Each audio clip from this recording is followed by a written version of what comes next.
G'day mates, welcome to my art channel. Welcome. I hope that's appearing the right way around, because sometimes camera things do flick around a little bit. So yeah, welcome to our very first live stream, and it is vertical because I couldn't figure out how to do it sideways. So I guess yes, we're live streaming vertical. I don't know if other live streamers do this. I don't really well, anyway, I'm here and I'm live streaming, and I started on time, which is great. I know Ludwig, who is kind of the one who inspires and is like, encouraging people to stream. He usually waits like for the room to be filled before starting, but I am a newbie, clearly, and so if I did that, we'd never get started. So I'm starting, and thank you. Thank you so much, every single person that subscribed to this channel. I appreciate it so much. It's because you subscribed I can finally go live, because unlike other platforms, YouTube requires you to have at least 50 subscribers. So I cleared 50. I in fact got 80, and so I am so grateful. Thank you so much. And I realized that I keep calling this an art channel, which, I mean, I do kind of want to do a bit more of the painting and things like that, but and I know when people think art, they do think like painting and drawing and stuff, but I suppose I should really call it a creative channel, because I do want to include other forms of creativity, and to begin with, my use of the word art is a bit broader than that. I studied arts humanities, so that was more philosophy. And I think I probably do cover a bit more philosophy in my videos, since I basically just go on reflective rants. Yeah, so and okay, so I said g'day mates, and I'll continue to thank people as they come in to watch. Anyway, you might have I've tried to post this on as many platforms and channels as I could, to just sort of let people know that this live stream was gonna happen. So welcome everyone. Welcome, whether you came in from Twitter, whether you came from my Facebook pages, and I want to put a special thank you to the Facebook community, particularly the Victorian short film page, which I think which has quite a lot of people on there. For those that don't know, I was working with David Black on showing some short films in Melbourne at the Loop Bar. So, and I might get in touch with him again about hosting another one. But if you came in from there, yeah, that's who I am. I was the person that was behind the scenes, so I was like operating films. Yeah, and if you came in from my World of Warcraft Discord forums, hi guys. Yes, this is me, Pinky Tay, the cow healer, resto druid. And yes, welcome and thanks, you guys. You make my life so much better all the time. I absolutely love playing World of Warcraft with you. I wouldn't be decked out in epics without you guys, so I'm just outpouring so much gratitude for you guys right now. And I still can't seem to stop myself from saying If anybody actually has tips about how to stop saying I'd love to hear them. So today, yes, I was mentioning that I keep saying g'day mate because I am actually Australian, and a few days ago now was Australia Day, which in the past I had always just been like, oh yeah, we'll just have a barbecue. I just thought, you know, that's a really Aussie thing. You know, we're gonna crack open a tinny. I love that ASMR sound. I am addicted to Coca-Cola. Let me tell you, I have tried other forms of caffeine and none of them come close to Coca-Cola. I absolutely love this stuff. I actually had a video where I gave it up for a few months. So like I am capable. I'm not an addict. I'm not addicted. I can quit anytime, but I don't want to. I do not want to quit. This is fabulous. This is like the best drink in the world. Oh, it's so good.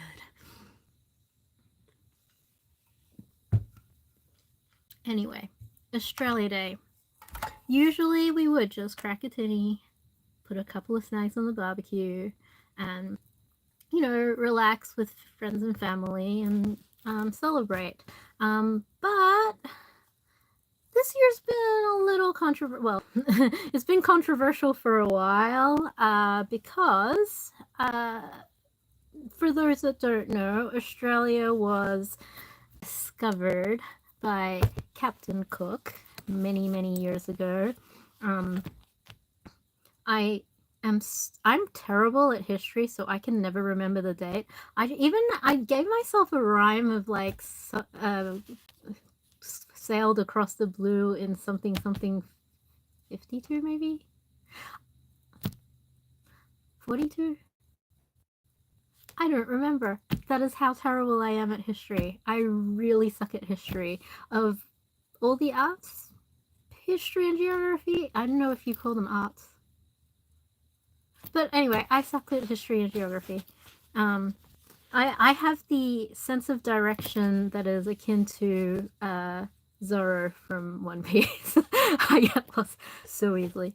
And I'm getting kind of lost in this ramble right now. But yes, Australia. Again, I don't know if that's coming around the right way or not. But Australia. Yeah, so basically, the thing that is the controversial part is that, excuse me, the indigenous people, the Aborigines, saying that they, that, you know, basically some dude just rocked up, killed everyone, stuck a flag in the earth, and is now going, it's mine, which is kind of a horrible thing to do. And this particular year, I think everybody is very sympathetic towards the Aborigines. In fact, what I should do is I should say the welcome to land thing. I'll just have to, hold on, I have to make sure that I am online so I can access that. I should have been more prepared. But I guess that's the thing when you're doing live things. You're sometimes caught unaware. I do have the Rubik's Cube here. I am planning on solving it, and I will go through like explaining how I solve it and things like that. First, we will do the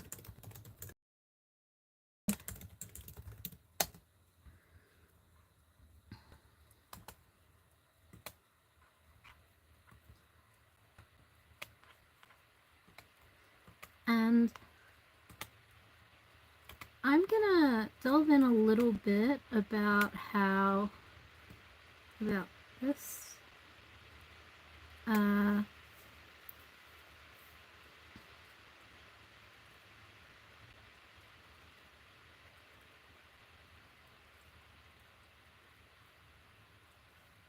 okay, so the acknowledgement of country. We have this. I begin today by acknowledging the traditional custodians of the land on which we gather or meet today, and pay my respects to their elders, past and present. I extend and respect I extend that respect to Aboriginal and Torres Strait Islander peoples here today. Yeah. So this is an acknowledgement and statement that we are supposed to make when we have gatherings or ceremonies in Australia, because of the fact that the Indigenous Aborigines are, saying that, well, I mean, they're correct. This is actually how history happened and how it is in the history books. That, yeah, basically England claimed Australia, and a lot of the Aboriginal people were harmed by this taking of the land. So, we are now trying to form some peace, and I am very hopeful that there is going to be some reconciliation, and I think it's far more possible now because I think when we went and did a referendum, which is basically voting where Australia would be, a lot of people did not want to be a republic. So even though the Queen herself said she doesn't mind if Australia wants to be independent of England, but I think that a lot of people were very loyal to the Queen Mum, rest her soul. So since she's passed away, I think a lot of people are more willing to be on board with becoming a republic, and certainly moving forward, everyone is more in favor and support of the Aboriginals reclaiming their land back. So, we're supposed to, yeah, say that welcome to land speech. And I do hope that we are able to heal and come together as a people of all origins. I say all origins because, as you may notice, well, from looking at me, I'm not an Aboriginal, and I'm not British. Like, I don't have heritage from either side.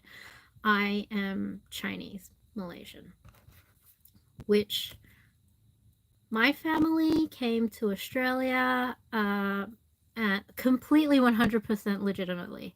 I know a lot of people think immigrants like are running away from some war torn, or like, and for a lot of people that is the reality, that they are escaping things. But for me and my family, my parents came over as students, as full fee paying students, bringing money into the country.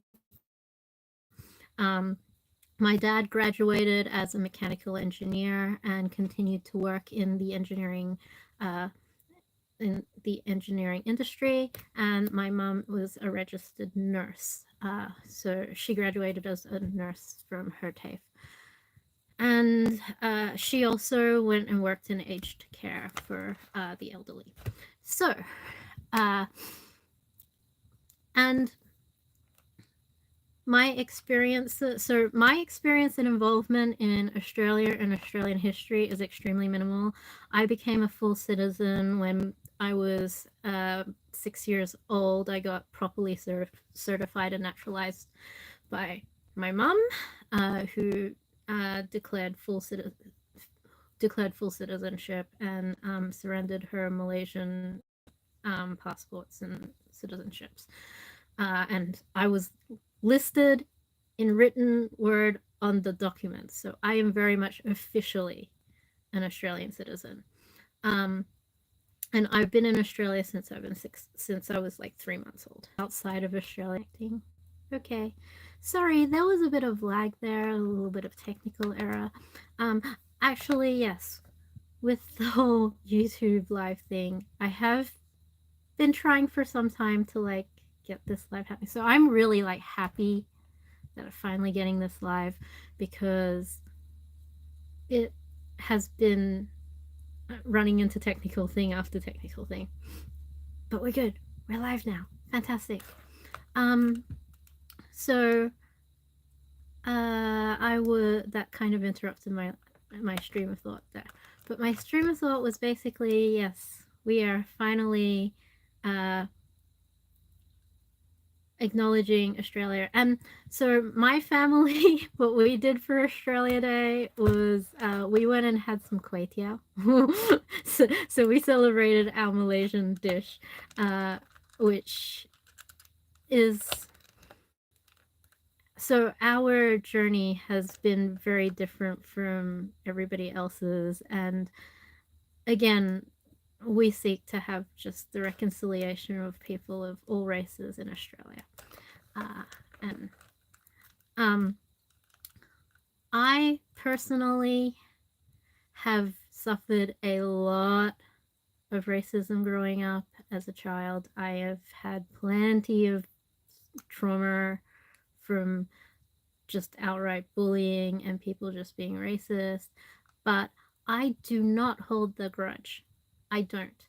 I know there are plenty of people that are white, that are of other races and colors, that are actually wonderful people. They're good people. And it's bad. It would be racist of me to just say, oh, just because some white guy tortured me in primary school, all white people are now evil, which that would be racist of me, because I'd be like, oh, just because of their race, I've just judged everyone. So I do not think that everybody is evil.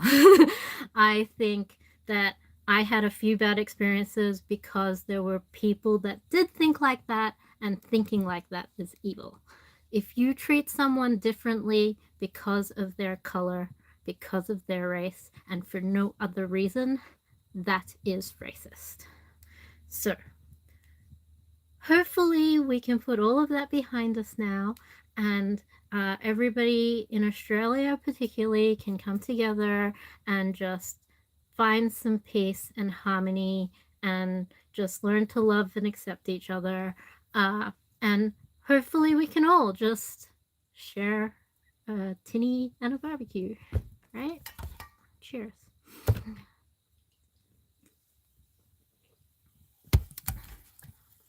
Now, solving a Rubik's Cube. Again, if anyone's like coming in a bit later now, I'm still gonna just from time to time just say thank you. Thank you again. Thank you for subscribing. Thank you for watching my live stream. I really, really do appreciate it. I'm so happy that I can live stream right now. It's kind of funny that I'm going like vertical. I like, should be sideways, but it's not. But maybe that's the way things should go now, because I know like it works for TikTok, and I kind of feel like YouTube's trying to get more verticalness happening, because a lot of us do use our mobile phones more than we use our other devices these days, which I definitely do that. Like, I'm filming on my phone now instead of my computer. So yeah, anyway, so I'm scrambling up this cube because I'm going to solve it. Now, and I'm gonna just talk some philosophy while I'm solving it, as well as, like, you know, just walking us through how to solve it. So Rubik's Cube, and it's all messed up, and particularly recently, I've had some experiences where I feel like, you know, my life is completely messed up. And if that's where you are right now, then that is okay.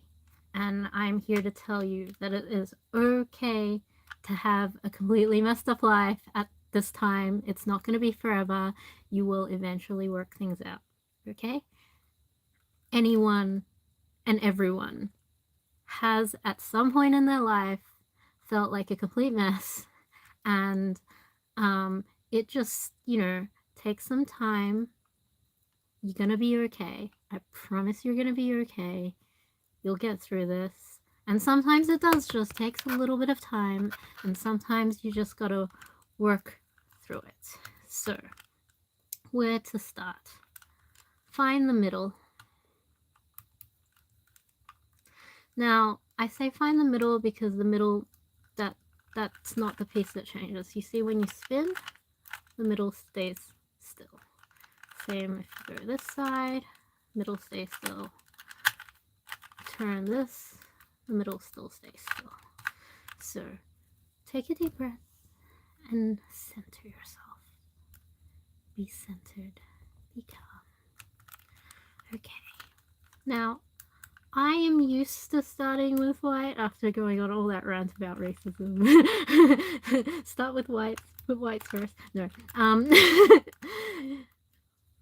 And the funny thing is that on a cube it opposites the yellows. So, and yeah, so when you're solving a Rubik's Cube, the white and the yellow are usually opposite, and then you got your green and your blues that are opposite. And then you got your red and your orange that is opposite. And you just want to remember you're always keeping these things will these middle pieces will always stay the same, and you move the pieces around them. And you note that because say this piece here, this white and red piece, right? You match with the white, and you also want to match it with the red. So the red comes in there, right? Now, there are a couple of ways to start. And there are no wrong ways to start. Like, well, okay, so people like to say there's no wrong way. There are wrong ways of doing things, but sometimes it just works. So you just go with whatever works for you, right? But the better way to do, there's always a better way to do things. There's a way that like works consistently, and one of those ways is to try to line up, like I said, the middle piece. But you, if white's where we're starting, we're going to start with that. So this white and orange piece I want to get here with the white and the orange piece, so I align it underneath where I want it. I'm going to turn it sideways, and then to the side, and then up. Okay, and that creates a line, and that creates, and you might find the middle part is shifted a bit, so you spin that around again so they match, right? So now I like to do the middle pieces, like the middle lines here to form the cross. That's usually a good way to go about it. So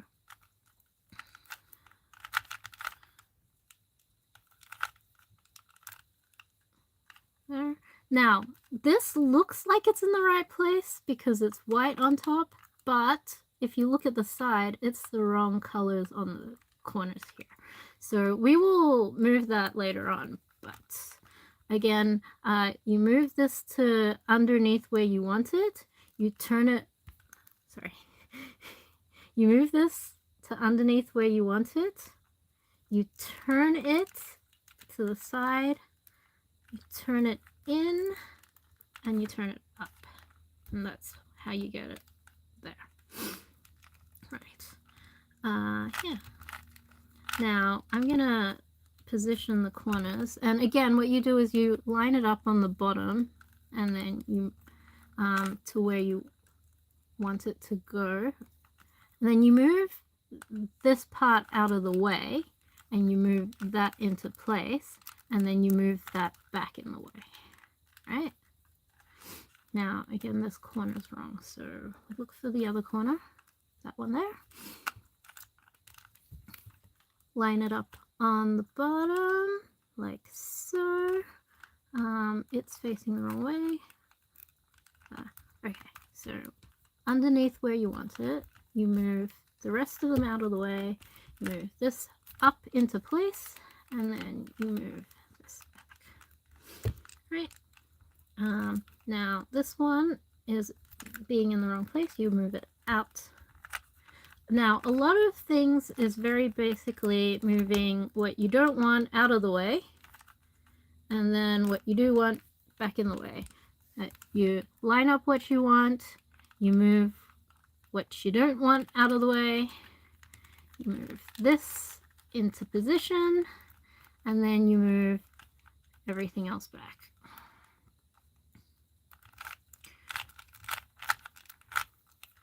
Right, and then this last one, you got to move it out of where it is, because that's not where you want it. Underneath where you want it. Now this one you do have to spin around a little bit extra because you don't want to mess up the rest of the things. So you move that there.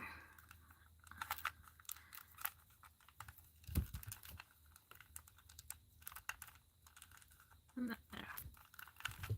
And that gets you the bottom. Now, once you have the bottom, it's actually relatively easier. Now, as I said about the middle bits, you want to just line up the middle bit there with whatever color. And it should line up with all the colors if you've done the bottom part right. Now, the bottom part does take a lot more like practice, and I'll explain it a few times, probably over the next few live streams. But I would say this bottom part, right? Getting this bottom part is probably the hardest part of the whole thing, because the rest of it is just memorizing. Now, with memorizing, what you want to do is you want to move, say, I want this part here to go here, right? So I want this cube to go here. So you line up the green on top of the green and the orange here, right? And you want it to go here because the orange is here. So the green is here, the orange is here, and you want to move this piece down here.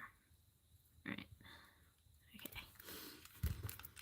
Now, okay, how do I explain this to you? Because it's going to be like facing the wrong way if I... Okay, so you move that out of the way. You move up, across, down, across, up, across, right, and then that drops it right in there. So I guess I'll just have to keep saying it. So up, across, down, across, up, across, down. Yeah, so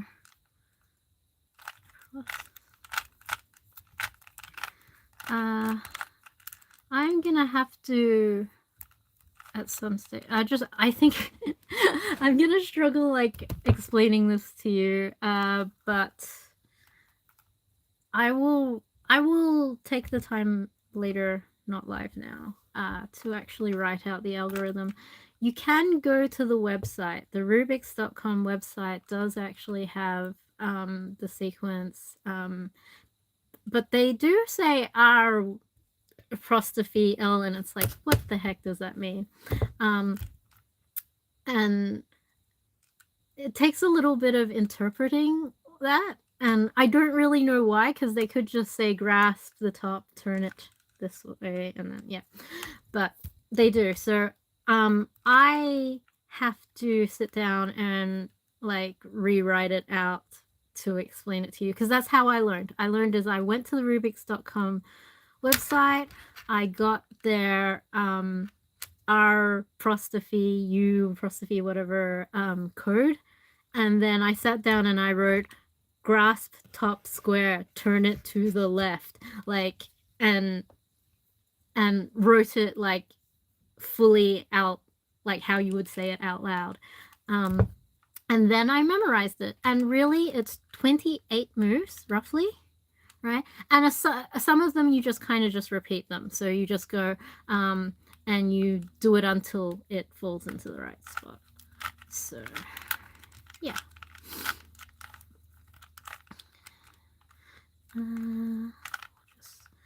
And yeah, if it's in the wrong, if it's like it's in the right spot but in the wrong, how do you say it? Like wrong positioning, right? Then what you do is you move it out of that position, you turn it around to the correct position, and then you move it back in. And then you get this beautiful, and see, there's a move to get this beautiful cross on top, but it's automatically there, so I don't have to do that. What I do have to do is get this corner here and point it at me, so that when I do the next sequence, it will solve the top part. Ta-da! Yeah. And we turn this to the back here. And really, the truth is anyone can actually learn how to do this, but it does... Oh, that solves fairly easily. It does take practice. It does take... I'm not going to say that it's easy, because I actually said that to one of my lecturers one day when I like showed them how I could do it. And they were like, no, you are not going to belittle this. I can't do this. This is very difficult. You can acknowledge that it's actually a genius and difficult thing to do. And I love her for that. That was like, that made me feel so good. And it was very sweet of her. It was very sweet and very kind and very affirming. So I'm not going to say whether it's easy or hard, because it is once you... It's kind of funny. It's looking back on it when you're just like, oh, I know how they do it now. It's like, you know, magic tricks? And I always love figuring out a magic trick. I love going, oh, I see where they had the secret latch or that secret trapdoor or something, right? I enjoy that. For a lot of people, that destroys the whole entertainment and fun of it. But for me, it's like, I solved it, and I like get all excited about it, which is why, of course, I enjoyed figuring out how to solve a Rubik's Cube, right? So, yeah, it's, I'm just gonna keep scrambling and keep solving. So, once you know how to do it, you think, wow, this is easy, because you know how to do it. And yeah, it is a bit like a magic trick where you just like go, oh, I see where the trapdoor is. It's like, oh, I see the sequence that you have to turn it in. And you realize that it's a sequence, like it's like 5 to 7 turns that you memorize. Like, it's not, because I think a lot of people think that you solve it, it's like solving a math puzzle where and I get that a lot. I get a lot of, oh, you must be good at math. I am terrible at math. I suck at trying to add numbers. In fact, I think I'm what they call like that, like, number dyslexic. Like there's a word for it, and like algebra, like something or other. It's like dyslexia, but it's with numbers. And I think I might be that, because I struggled so hard when it came to solving with numbers. And then I had an algebra class, which was, they replaced all the numbers with X and Y and like A, B, C, like letters. And it all just kind of made sense to me. And I got such a high grade.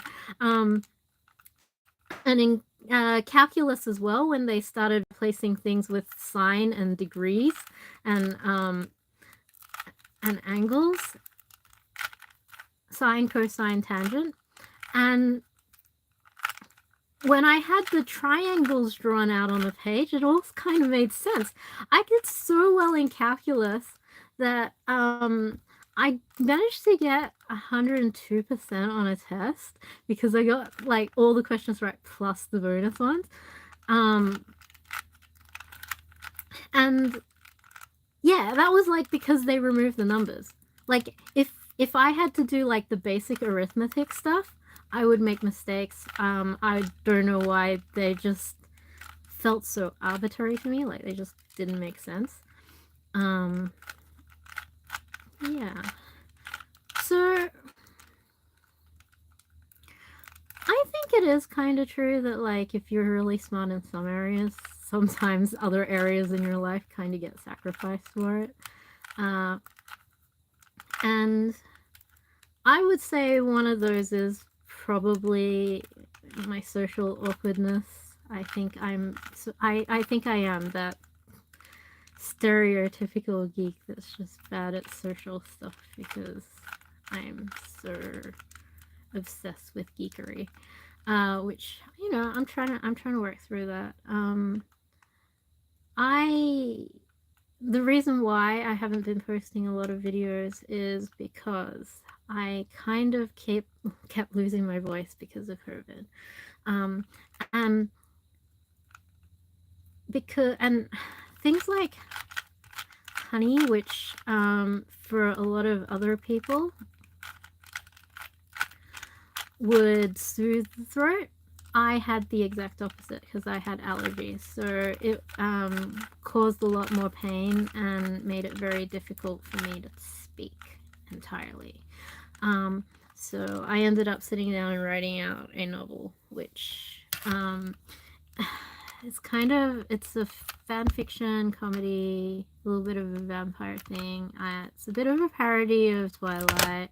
I enjoy I have a love and hate relationship with Twilight. There's some things I really hated and some things I really loved, and like I really love when people like make fun of it and have the memes happening and things like that. But like I love that it exists.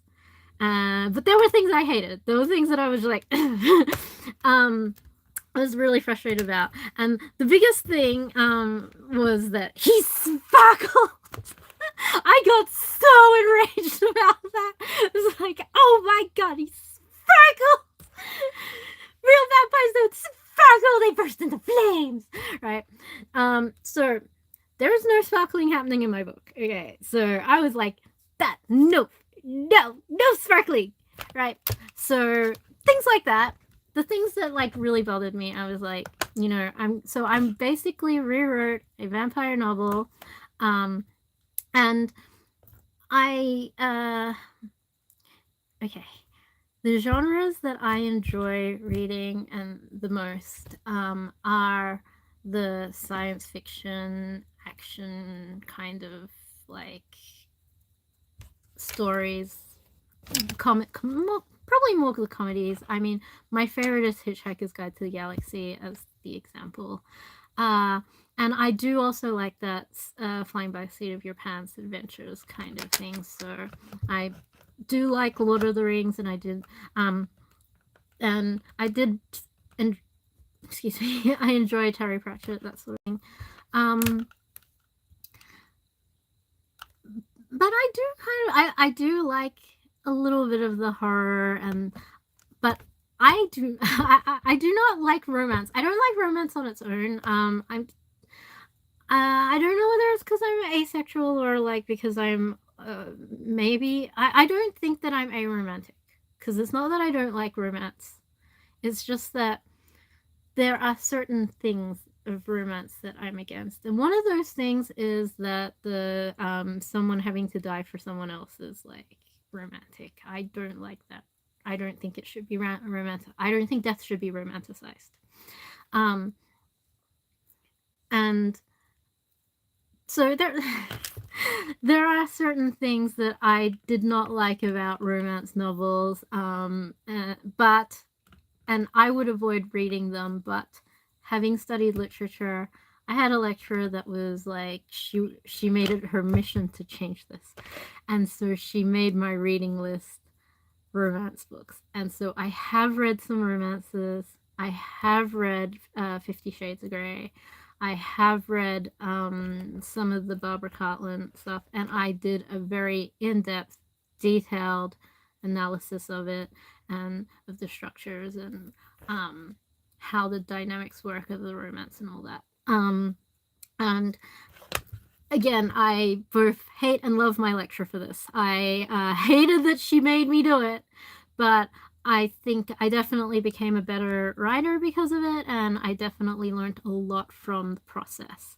So, and I think that a lot of good books and a lot of good stories still has that component in it. Like, and I think I say that I like science fiction action, but I still like when my science fiction action has some romance. Like I like The Matrix because of Neo and Trinity having a romance together, you know.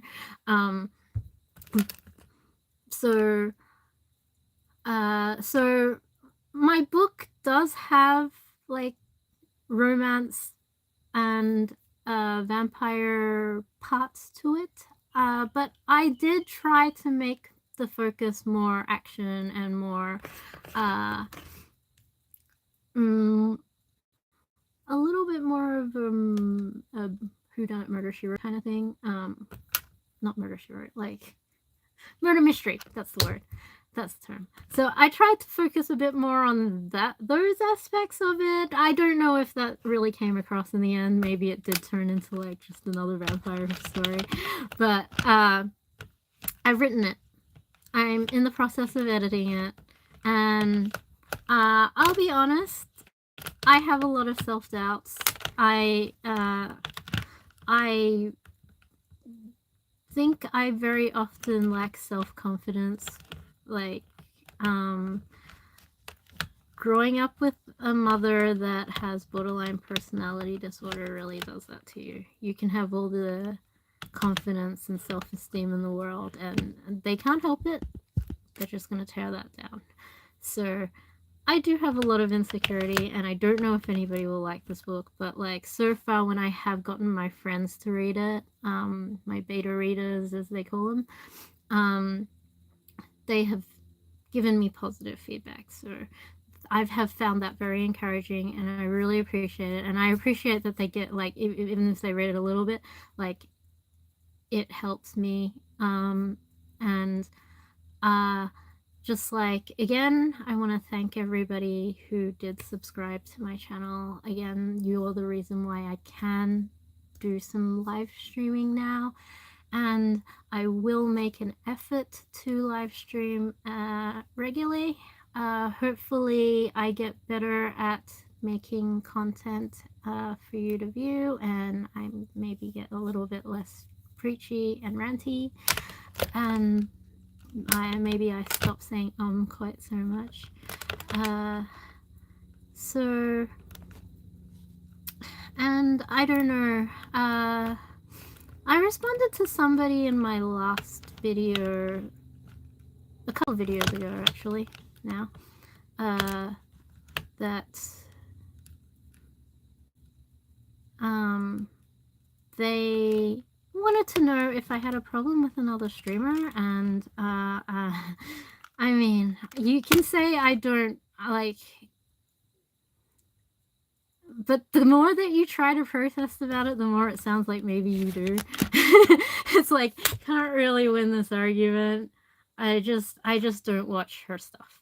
Let's just leave it at that. I don't watch her stuff. I watch other streamers, and I think because I don't watch her stuff doesn't get recommended to me, and because it doesn't get recommended to me, I don't click the likes. Again, I just think it's bizarre that somebody noticed when I did not click a like.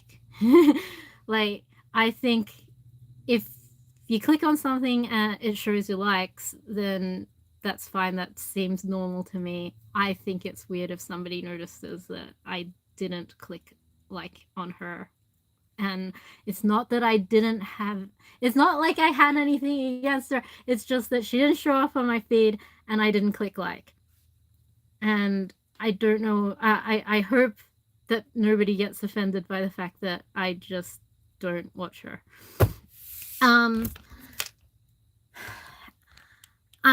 But this has also made me aware that, like, yeah, sometimes people will just read comments I say on other people's channels and what I like or don't like on other people's channels. And I have also posted on on someone else's channel that I don't know whether I'll end up going over and deleting it now, because I'm just like, I posted that, yeah, I was like, I don't want to be a streamer. I want to be a reclusive writer. And that's kind of the thing, is like, I would prefer to just quietly sit and write my book and not be in the public eye.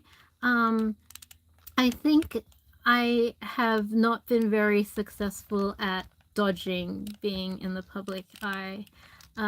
Like I said, some of you may like know me from the indie festivals with the film, and I mean, I studied film, so and I fairly often get cast as an extra in a lot of my my friends' film projects, which I appreciate it. I do kind of I am naturally an introvert. I do prefer being alone, but I don't actually hate being public or in the limelight when I am there. I think a more accurate term to describe me as an ambivert, but I do lean very heavily towards being an introvert. So I'm not completely against being in the public eye. I do have a lot of apprehension to it because I am kind of afraid of people hating on me. And that is because of the being bullied as a child. And so it's like, okay, that's childhood trauma. And I also don't want to be the complaining person that, like, you know, trauma dumps on other people about these things. But I also can't deny what my history is or my current situation with dealing with my mom's borderline personality disorders. I just want to say that oh, for people that don't know what borderline personality disorder is, it's what Amber Heard was diagnosed with. It is something that it's like they are very impulsive and they can very often say hurtful things, or big trigger warning. I'm kind of on probation at the moment for making videos because this is like my very first one, and YouTube is like very like, oh, we like, you know, scan and monitor your videos, your first few ones, to just make sure you're not putting out anything harmful. So big trigger warning. My mom sometimes talks about self-harm, and that is something that happens when you have BPD, which is borderline personality disorder. And that often causes me to be quite sad and depressed about it, very naturally, because I care about my mom. I love my mom very much. And I think it's really important to tell people that you can have mental illness and people can still love you, but they can also hate the mental illness. So yeah, I hate it when she is getting crazy. I hate it when she does say things that are hurtful or says that she's going to hurt herself. But I still love her very much. And it is because I love her so much that it's very hurtful and painful, and sometimes affects me in a way where I get so depressed that I kind of don't want to go online or socialize with other people, because I feel sad. And it's okay to feel sad. It's very important that if you are somebody that is living with someone like that, that you do acknowledge that it is okay for you to feel feelings. You are allowed to feel sad, and you take your time to get to a place where you don't feel sad anymore. You will get there. You can get there. Okay. I want to try to make this channel, drawing on my experiences and things, to be helpful and supportive, to like I am qualified in philosophy. So I'm not a psychologist, so I can't give anybody psychological or medical advice. Please, by all means, go see a doctor or an actual therapist if you have actual mental health issues or any actual health issues. But I can tell you things that I have from my experience, and I can tell you that things from a philosophical point of view. So from a philosophical point of view, I truly believe and I have experienced that you can love somebody and that it can hurt sometimes. And it is okay to feel hurt. It is okay to feel sad for a while. And you can just, all you can really do is try to cheer yourself up, allow yourself to feel the feelings, allow yourself to heal. And you are allowed to also continue to love them. You're allowed to, even if you also hate them at the same time. In fact, it's always okay to like both love and hate at the same time. Like life, it very often is not black and white. It is not like just one thing or another. Life, in fact, optimally is often a balance. So try to seek that balance. My philosophy is that I do have some influence from my extended family being Buddhist, or having a Buddhist culture, even though they don't claim it as their religion, but it is kind of ingrained in Asian culture, just in general. That the Buddhist philosophy is to reach that kind of Zen, that kind of point where everything's just balanced and calm and centered, and where you can find peace. So yeah, that's that I think is a lot. It's a lot of different cultures, a lot of like history, and yeah, so the title of my video was to continue solving until my other problems get solved. Well, okay, I just put ... but it was like, I was thinking, yeah, I'm just gonna do this till I feel like my other problems are solved. I am having a look at the timer because I am kind of worried. I usually only do 20-minute videos in general because I have run into technical problems when they have been longer. This live is coming up to an hour now, and well, I mean, it's 53, so it's another 7 minutes, almost 6 minutes to it being an hour, so hopefully it will still save and be able to upload. If not, I guess it disappears into the ether. I know I always promise. I am going to try to live stream regularly, and hopefully I will get good at making content and stuff. This is my first one, so try not to be too harsh on me. Please like, share, and subscribe. Please subscribe, because that really does help. That helps. That will let you know when I am live. That will, like, you'll get a notification. So yeah, hopefully we can like grow this channel and community together. To new beginnings. Cheers. I hope to see you in the next video. I guess I think I'll stop it here. Hopefully I will get a chance to be live again soon. Okay, thank you. Again, thank you to all my subscribers. I really do appreciate it. It's because you subscribe that I can go live.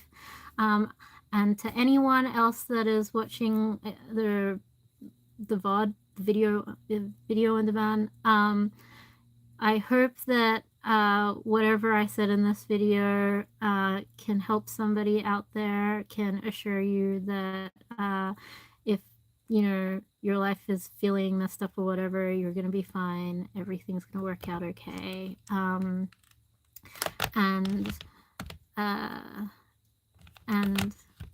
that you can continue to love people even when they're not at their best. So yeah, that's the message I wanted to get through today.